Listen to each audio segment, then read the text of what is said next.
भी नहीं सोचा कि तेरे बिना तेरी राधा रानी कैसे जिएगी। अरे चल छोड़, इन सब की तो तुझे आएगी क्यों। पर तूने एक बार ये भी नहीं सोचा कि तेरी मैया यशोदा, तेरे बाबा नंद तेरे बिना कैसे रहेंगे। अरे जो यशोदा मैया तेरा मुख देखे बिना पानी भी नहीं पीती है, तो उसकी आंखों से थोड़ी देर ओझल हो जाता है तो पूरे वृंदावन में, पूरे गोकुल गांव में, पूरे नंद गांव में तुझे ढूंढती हुई डोलती है। तू उसे छोड़ के चला जाएगा, तेरे बिना वो कैसे जीवित रहेगी, तूने सोचा।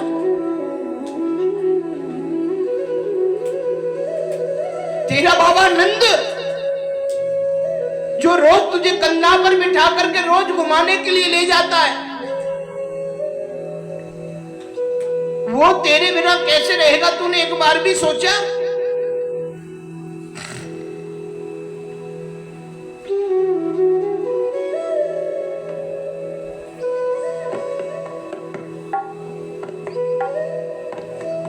इतनी देर में कन्हैया का सबसे गरीब सखा श्री दामा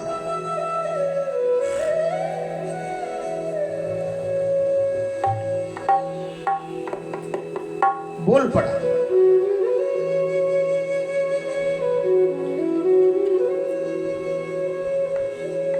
हल्की सी आवाज में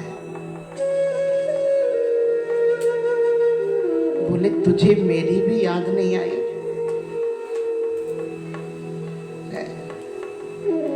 चल, ये तो सभी जैसे जिएंगे वैसे जी लेंगे, लेकिन तुझे मेरी तो पता है ना कि तेरी झूठी पत्तल पर जो भोजन बचता है उसको मैं करता हूं, उससे मैं जीवित रहता हूं।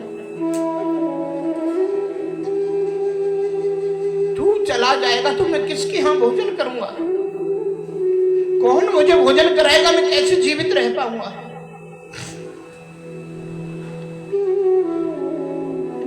क्योंकि जब दिन गरीबी के आते ना, जब दिन गर्दिश के आते हैं, हर शख्स बुराई देता है।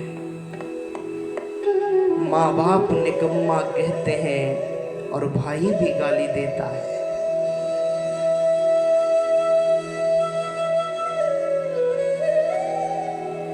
जब दिन आते हैं ना बुरे,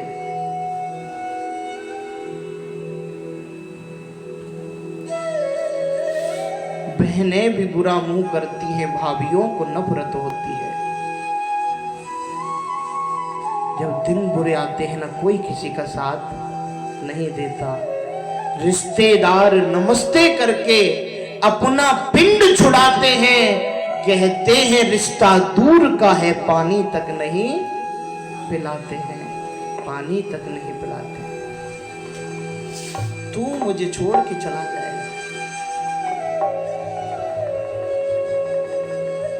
मैं किसके सहारे रहूंगा, किसके सहारे। तूने एक बार भी नहीं सोचा। कन्हैया हाथ जोड़ के कहते हैं, मैं परसों आ जाऊंगा, मोको जाने दो, मैं परसों आ जाऊंगा। ब्रज की गोपियां रथ के सामने लेट गईं। कन्हैया से कहा, एक काम कर, हम तेरे रथ के सामने लेट गई हैं, तेरे रथ को हमारे ऊपर होके ले जा। क्यों? क्योंकि तेरे साथ हमारे प्राण भी तेरे साथ ही चले जाएंगे। क्योंकि हमें पता है कि तू लौट के आने वाला नहीं है, और तू लौट करके नहीं आएगा तो तेरी याद में रो रो के जल जल के मरना पड़ेगा, तड़प तड़प के मरना पड़ेगा। उससे अच्छा तो ये है कि तू अपने प्राणों को, हमारे प्राणों को अपने साथ ले जा। न तेरी याद आएगी, न तेरी याद में तड़पना पड़ेगा, न रो रो के जल जल करके हमें मरना पड़ेगा। कन्हैया हाथ जोड़ के समझा रहे हैं प्यारे। सब गोपियां बोल रही हैं, लेकिन राधा रानी तो एक कोने में खड़ी खड़ी रो रही है। राधा रानी बोली कुछ नहीं है।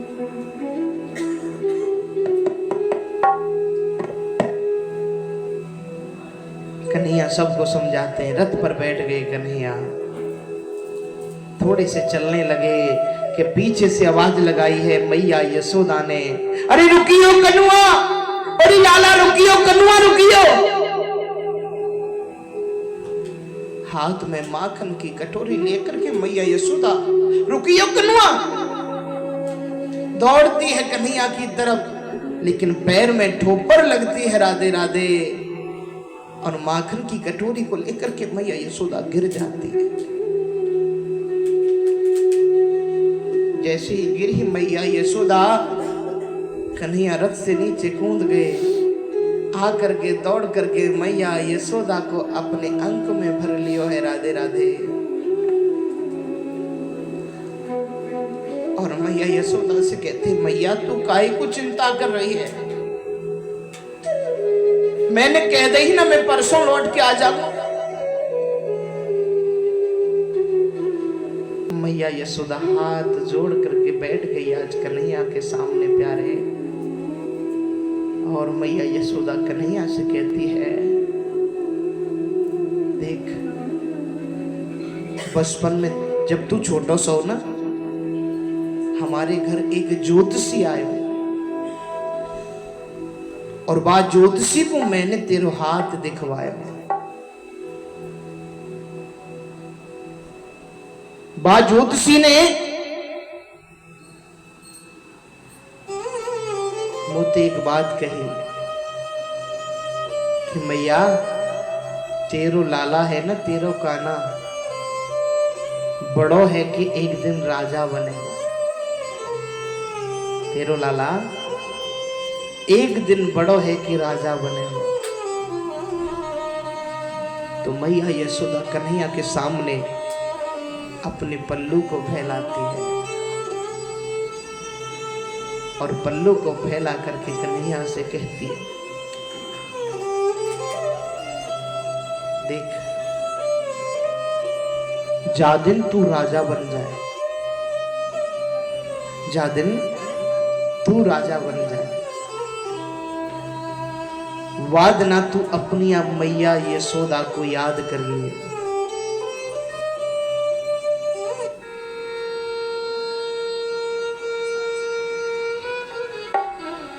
तेरे महल में, मैया यशोदा कह रही है, तेरे महल में कन्हैया का उदास दासी की, ध्यान देना,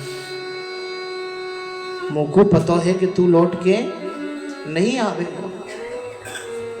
ज्योतिषी ने कही कि तेरो लाला एक दिन राजा बनेगा और तू जा दिन राजा बन जाए।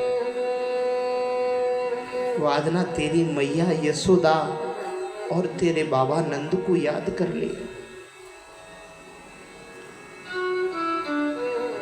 तेरे बाबा नंद और तेरी मैया यशोदा तेरे महल में दास दासी का काम करते रहेंगे,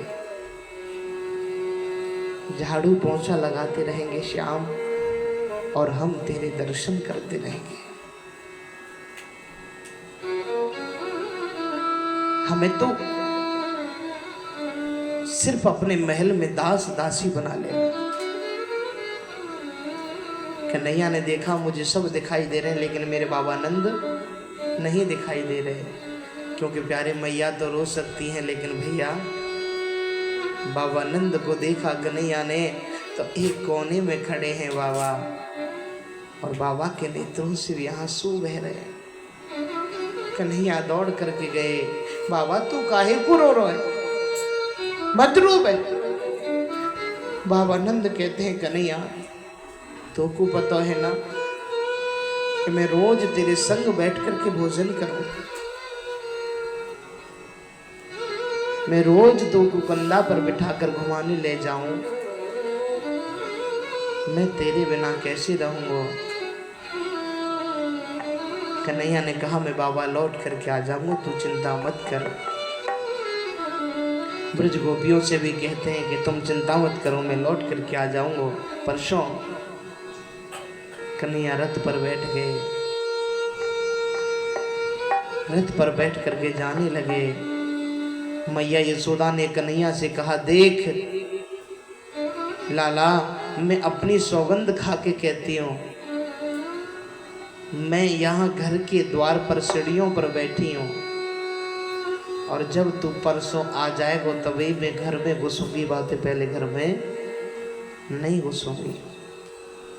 उसी माखन की कटोरी को लेकर बैठ गई मैया। कन्हैया जाने लगे। ब्रज की गोपियों की दशा बड़ी बुरी हो गई। एक गोपी की दशा तो ऐसी हो गई भैया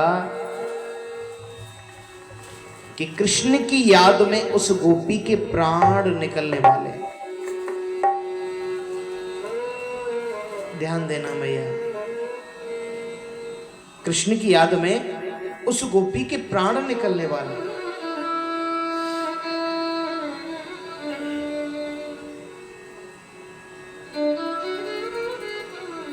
वो गोपी सोचती है कि मैं जीवित नहीं रह पाऊंगी कृष्ण के बिना। ध्यान देना भैया, एक वृक्ष पर चढ़ गई। सोचती है कि जहां तक कृष्ण दिखाई देता है वहां तक तो देख ही लूं, फिर आगे का पता नहीं है। और जब वृक्ष पर चढ़ गई, जहां तक कृष्ण दिखाई दिए वहां देखती रही।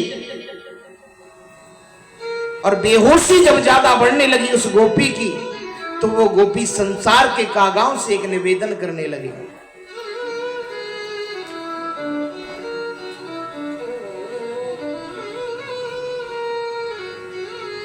वो ब्रज की गोपी संसार के कागाओं से निवेदन कर रही है, हे संसार के कागाओ,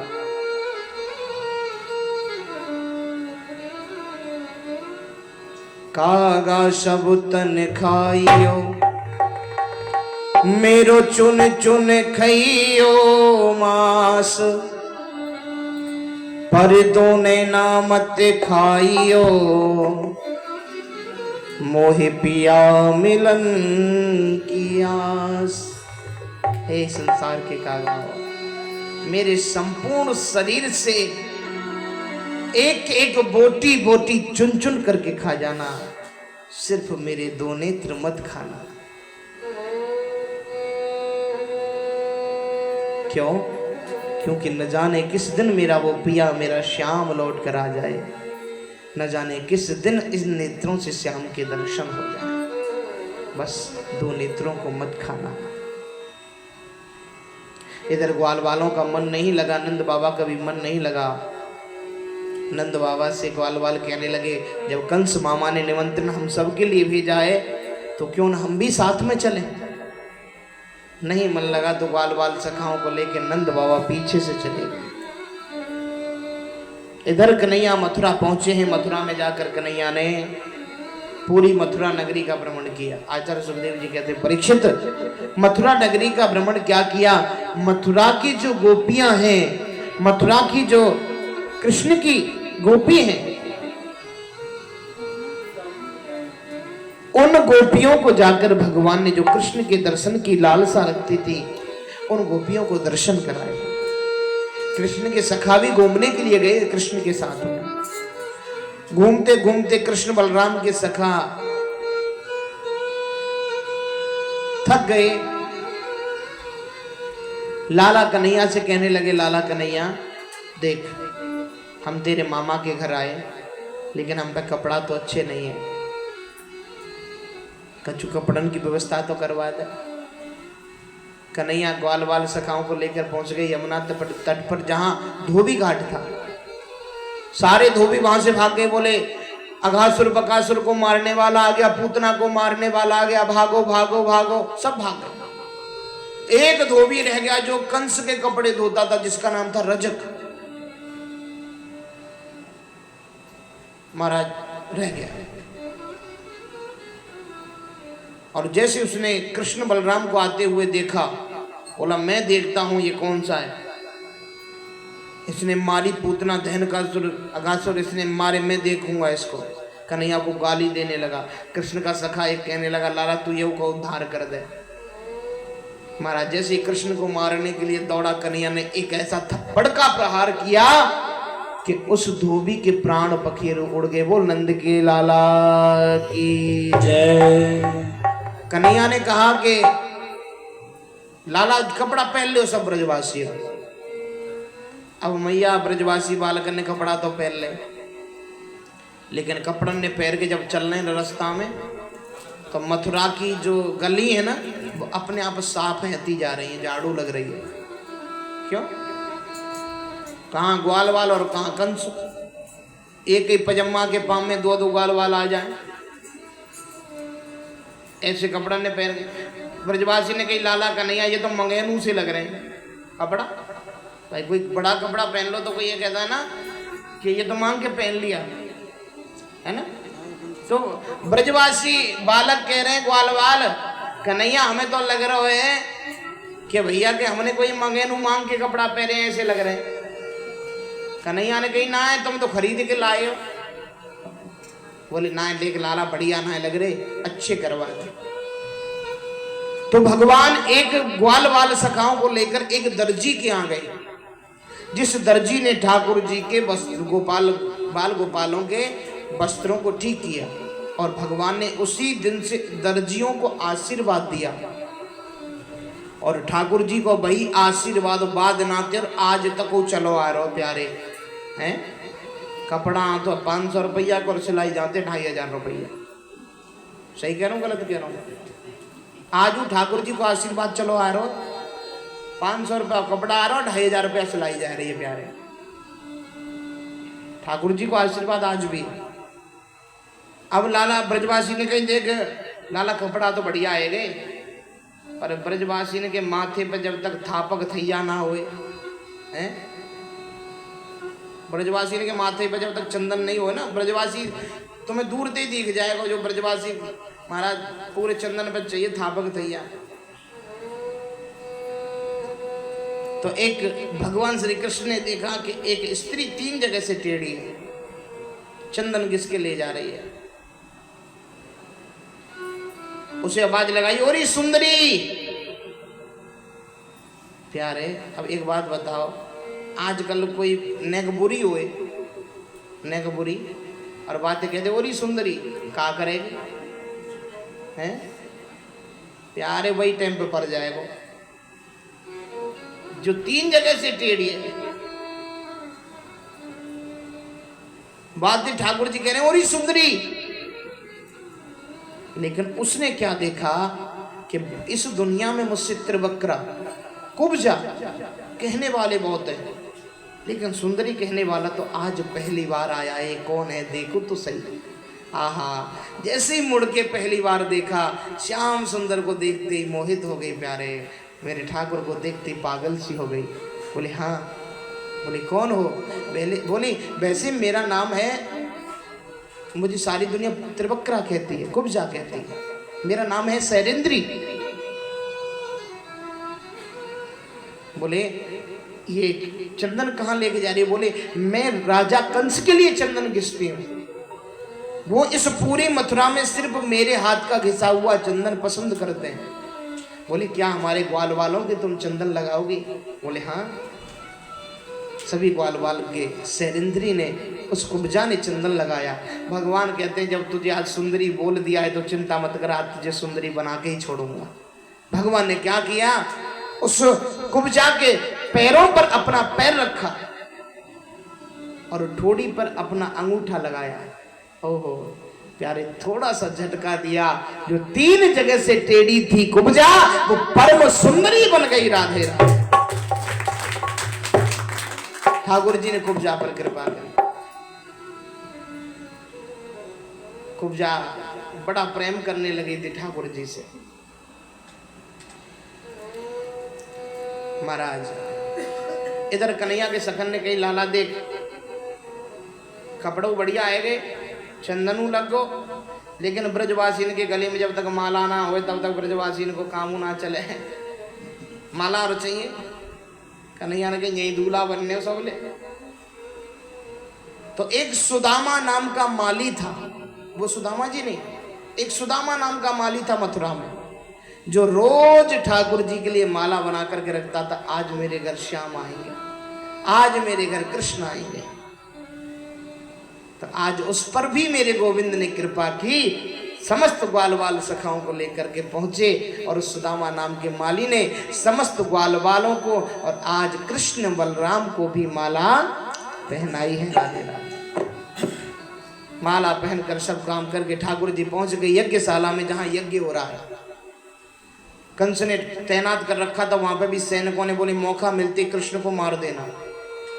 कृष्ण बलराम दोनों यज्ञ में गए। यज्ञ में से कृष्ण कन्हैया ने धनुष उठाया और उठा करके उस धनुष को कन्हैया ने बीच में से तोड़ दिया।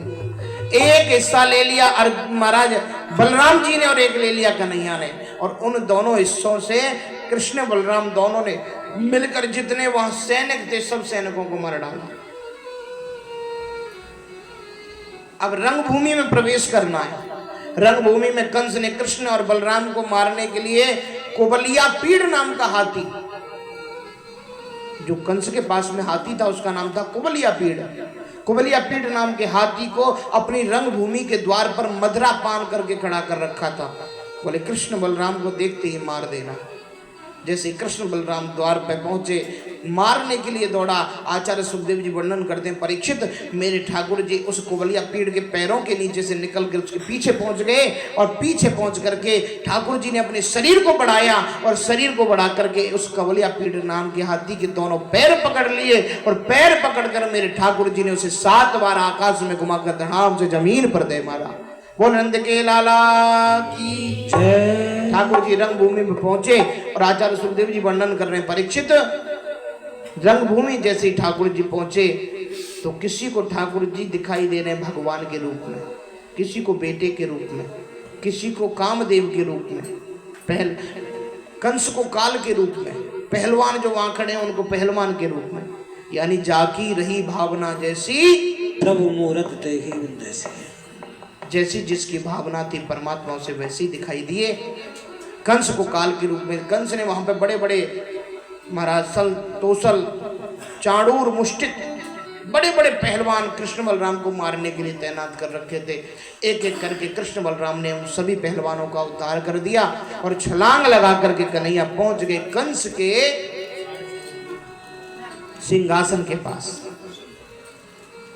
कंस के केसों को पकड़ लिया और केसों को पकड़कर, केस माने बाल, केसों को पकड़ करके कंस को ऊपर से ही घसीटते हुए ठाकुर जी नीचे की ओर लेके आ रहे हैं। ध्यान देना मैया, कंस को जो केस पकड़कर घसीटते हुए नीचे की ओर ला रहे हैं तो कंस चिल्लाने लगा, अरे लाला मुझे छोड़ दे, लाला मेरे केसों में दर्द हो रहा है, लाला मेरे केसों में दर्द हो रहा है।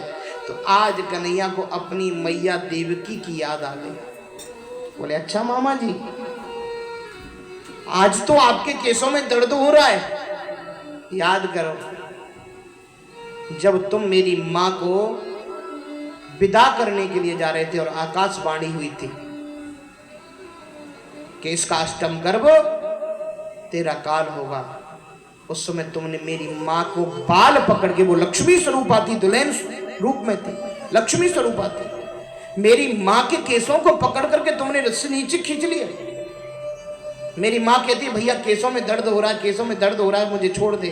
तूने मेरी माँ के केस नहीं छोड़े।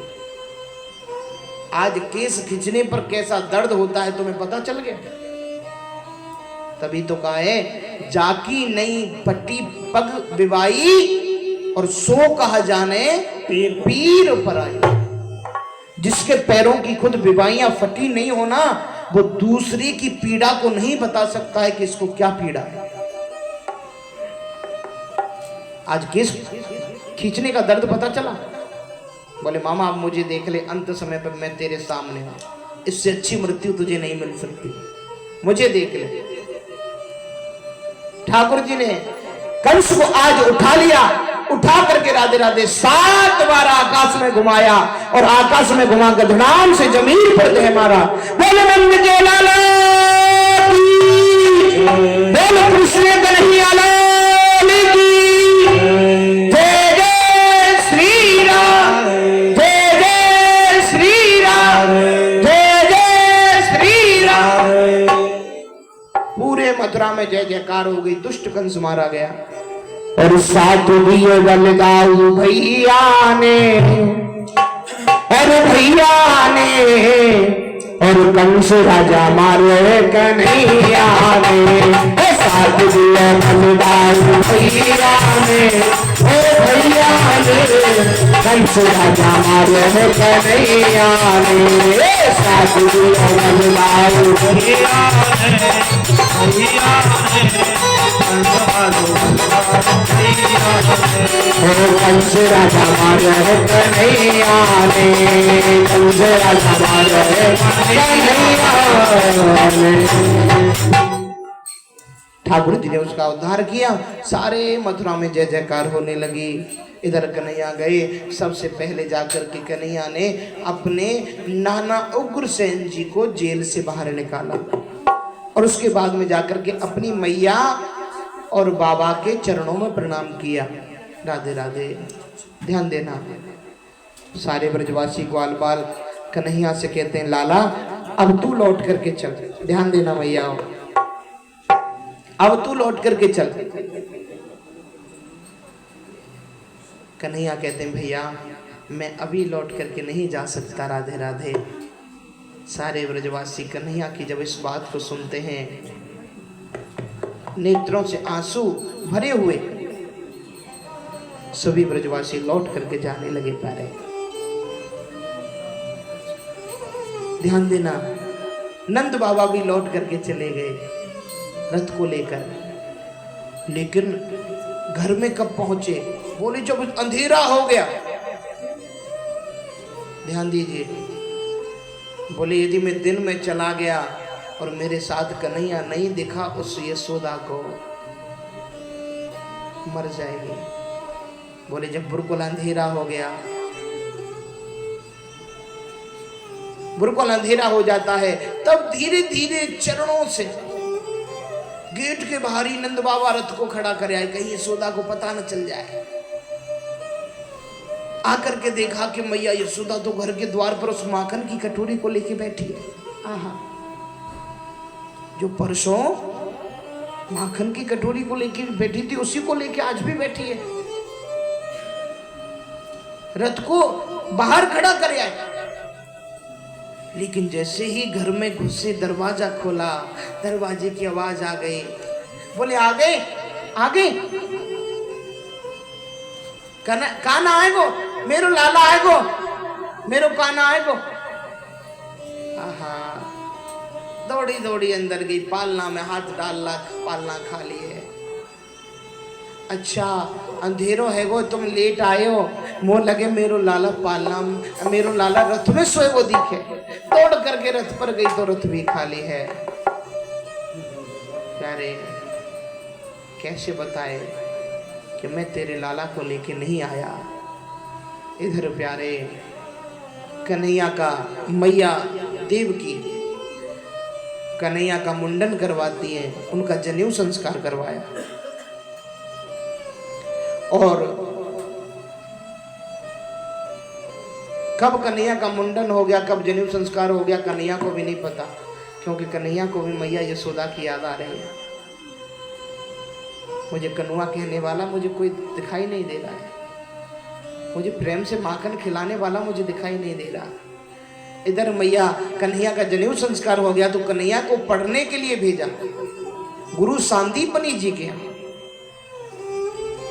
कन्हैया गए और पढ़ने के लिए जब जाते हैं कन्हैया, तो बीच में ही कन्हैया की मित्रता होती है सुदामा जी से, जो उनके बचपन के मित्र हैं सुदामा। बोले सुदामा के पैर में कांटा लग जाता है, कन्हैया बहुत कोशिश करते निकालने की, जब नहीं निकलता है तो अपने मुख से दांतों से पकड़ करके सुदामा के पैर के कांटे को निकालते हैं, और यहीं से कृष्ण सुदामा की मित्रता प्रारंभ हो जाती है। दोनों गुरुकुल में जाते हैं, पढ़ते हैं गुरु जी के यहाँ। कन्हैया समस्त विद्याओं को पढ़ते हैं, और समस्त विद्याओं को पढ़ने के बाद महाराज लौट करके अपने मैया और बाबा के पास आते हैं। मैया देवकी ने आज तक कन्हैया को अपने हाथों से भोजन नहीं कराया, आज तक। आज पहली बार सोचने लगी अपने लाला को भोजन कराऊंगी। सुंदर से थाली सजा करके माखन मिश्री उसमें रख करके पहली बार आज अपने लाला कन्हैया को भोजन कराने के लिए जा रही है। ध्यान दीजिए मैया। बोले जैसे ही कन्हैया ने मैया देवकी के हाथ में भोजन की थाली देखी तो भोजन की थाली देखते ही आज मैया देवकी के हाथ में माखन से लदी भोजन की थाली देखी तो कन्हैया को मैया यशोदा की याद आ गई। बोले जैसे ही मैया यशोदा की याद आई तो कन्हैया बिलख बिलख करके रोने लगे। जैसे ही कन्हैया बड़ी जोर से रोए तो मैया देवकी के हाथों से भोजन की थाली छूट गई। वसुदेव जी के पास में गई, बोली आज पहली बार मैं अपने लाला को भोजन कराने गई, पर मेरा लाला दुखी रहता है, रोता रहता है, क्यों, क्या बात है, पूछो तो सही। बोले मैं कैसे पूछूं। तभी वसुदेव जी के पास में आ जाते हैं उद्धव जी। उद्धव से कहा, उद्धव तुम जाओ और जाकर कन्हैया से पूछो ये क्यों रोता है। उद्धव जी आए।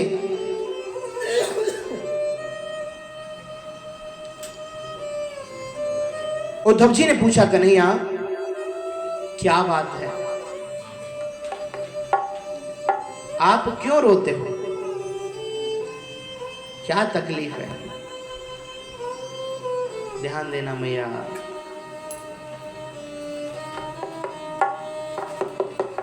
कन्हैया आज रोते हुए उद्धव जी से कहने लगे, उद्धव तुम्हें क्या बताऊं। उद्धव जो थे ना ये बहुत बड़े ज्ञानी थे।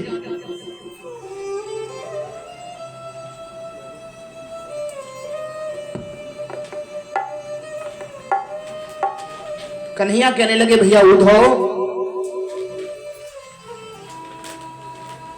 तुझे कैसे और मैं क्या बताऊं। राधे राधे।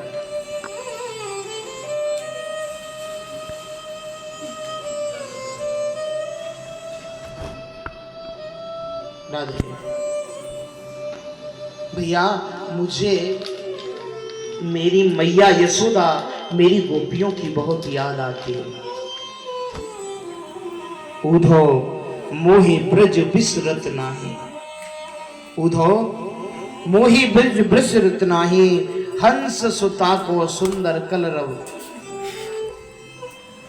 हंस सुता को सुंदर कलरव और कुंजन की छाई, उधो मोहि ब्रज बिसरत नाही। उधो मैं मैया यशोदा गोपियों को याद करने की कोशिश नहीं करता हूँ, मुझे उनकी याद आती है और याद आती है तो मेरे नेत्रों से आंसू बहते हैं। उद्धव कहता है कन्हैया उन गंवार गोपियों को क्यों याद करते हो। अरे वो गंवार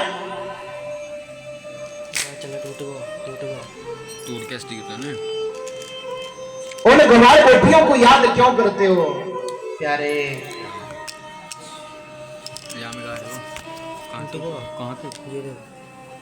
कन्हैया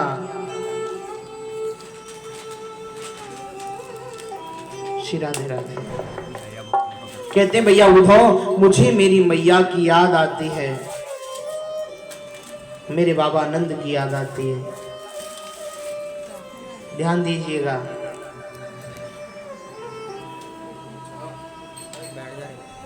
मुझे मेरी मैया यशोदा की याद आती है, मेरे बाबा आनंद की याद आती है।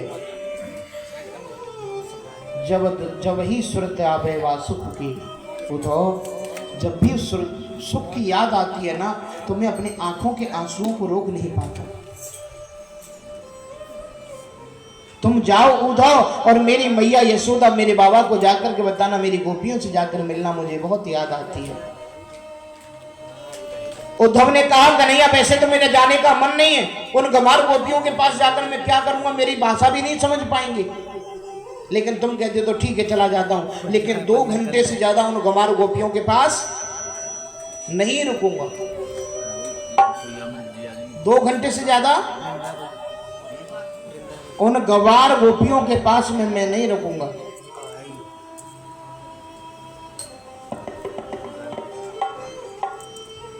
कन्हैया ने कहा तुम जाओ तो सही।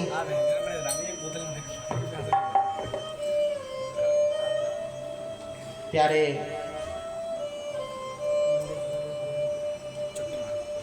उद्धव कृष्ण की पाती लेकर मथुरा से वृंदावन के लिए चल दिया, ज्ञान की पोटली लेकर। ज्ञान का अभिमान लेकर के ज्ञान की पोटली बांधकर सर पर चल दिया। ध्यान देना मैया। बोले उद्धव जैसे ही वृंदावन में प्रवेश करता है तो वृंदावन के कांटों ने, करीलों ने, ध्यान देना, उद्धव के पटके को फाड़ दिया।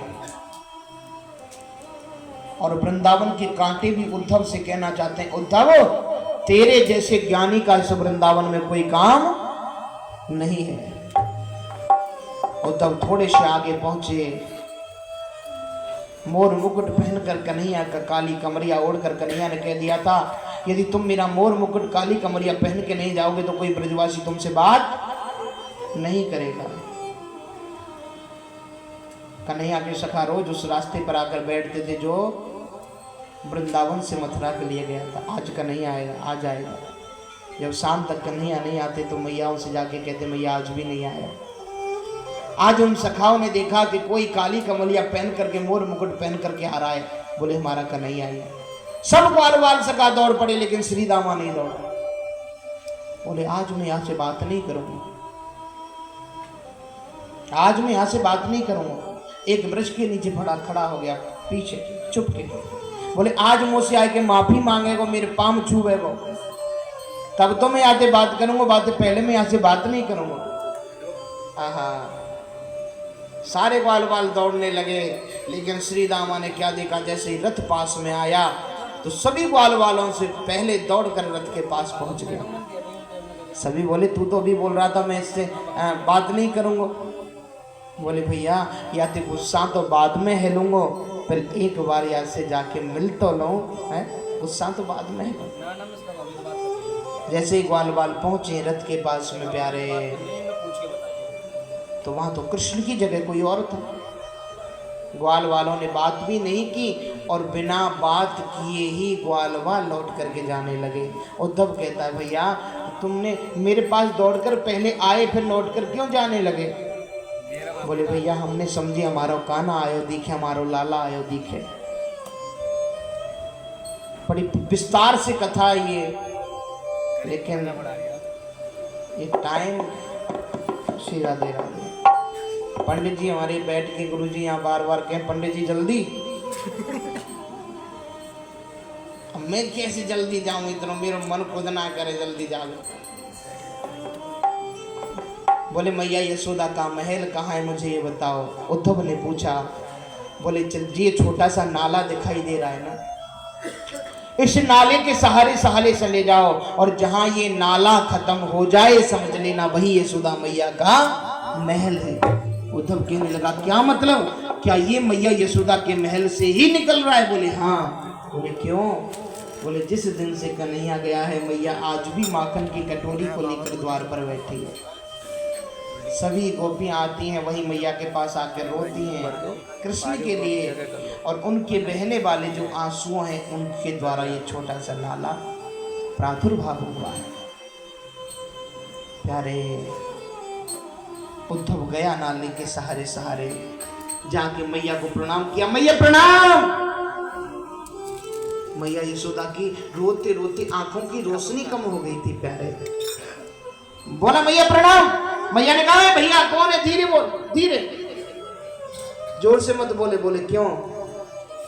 अंदर मेरो लाला सो रहो, कन्हैया जग जाएगा।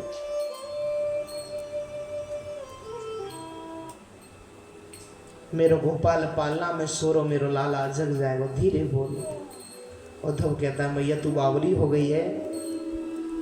अरे तेरे लाला को तो मैं मथुरा में छोड़कर आया हूं, यहाँ कहां से आया?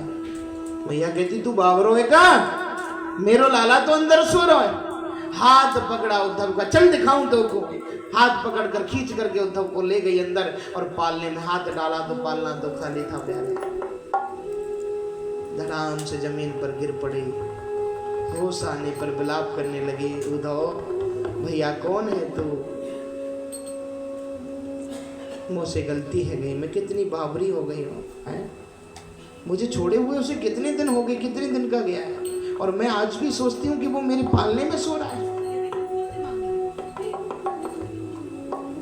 उद्धव, ये बता कि उसे हमारी याद आती है कि नहीं आती?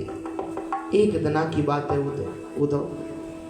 धूरी धरे अतिशोहित श्याम जो, कैसी बनी चूनर चोटी, खेलत खात फिरत अंगना, पग पैजन बाजत पीरी के छोटी। वाह छविकू रस खान बिलोकत, बारंबार कला निधि कोटी, और काग के भाग कहा कहिए, हरि हाथ से ले गयो माखन रोटी। यही आंगन में खेलते फिरे हो, बेजड़ की रोटी पे माखन रख करके। एक दिन एक कागा आया और उसके हाथ से माखन में रोटी को लेके भाग गया, रोने लगा था। ये बताओ, से हमारी याद आती है कि नहीं आती? आचार्य सुखदेव जी कहने लगे, परीक्षित, उद्धव जो ज्ञान की पोटली लेके आया था ना ब्रज में, अब उस पोटली की गांठ खुलने लगी। बोला, मैया बहुत याद करती हैं ब्रज की। वो कन्हैया तुम्हें बहुत याद करती है। मैया देख, मैं ज्यादा देर नहीं रुक पाऊंगा, मुझे ये बता दे कि ये ब्रज गोपियां मुझे कहाँ मिलेंगी? बोले, चला जा जंगल में, कहीं ना कहीं कृष्ण की याद में रोती हुई वो भी तुझे मिल जाएंगे। उद्धव जंगल में पहुंचा। मैया ध्यान देना, एक वृक्ष के पीछे खड़ा हो गया और देखा कि समस्त गोपियां बैठी हुई हैं, गोपियों के बीच में राधा रानी बैठी। कृष्ण चर्चा हो रही है प्यारे। आहा, एक भ्रमर कहीं से उड़ के आ गया, भ्रमर, काला भौरा भ्रमर। यहाँ गोपियों ने भ्रमर गीत गाया और उस भ्रमर से कहती है, अरे भ्रमर तू यहाँ से उड़ जा। उड़ जा रे भ्रमर, तो है मारूंगी, उड़ जा रे, उड़ जा यहाँ से। एक गोपी कहती है, ऐसे क्यों बोल रही है? बोली, इसलिए बोल रही हूँ, ये भी काला, इसका स्वामी भी काला है। ये भी काला है और इसका स्वामी भी काला है। ये भी अपनी स्वामी के जैसा ही है। जैसे भौरा जो होता है ना, वो फूलों पर बैठता है और फूल में जब तक रस होता है तब तक उस फूल पर बैठता है, और रस खत्म होने के बाद उस फूल को छोड़ के चला जाता है। अरे वैसा ही इसका स्वामी है, जब तक हमसे मतलब था तब तक हमारे पास रहा, आज हमारा मतलब खत्म हो गया, हमसे कोई मतलब नहीं तो छोड़ के चला गया। ब्रज की गोपियां रोती हैं और प्यारे कृष्ण के बारे में चर्चा होती। उद्धव निकल के आ गया और ब्रज की गोपियों से कहता है, उद्धव कि तुम क्यों रोती हो? मत रोया करो, क्यों रोती हो? कृष्ण के लिए। अरे तुम्हें रोना है, अपना मन लगाना है, जितना कृष्ण में लगा रही हो उतना ईश्वर में लगाइए। ब्रज की गोपियां कहती हैं, उद्धव मन लगाएं तो कौन सा मन उस ईश्वर में लगाएं। राधे राधे, ध्यान दीजिए।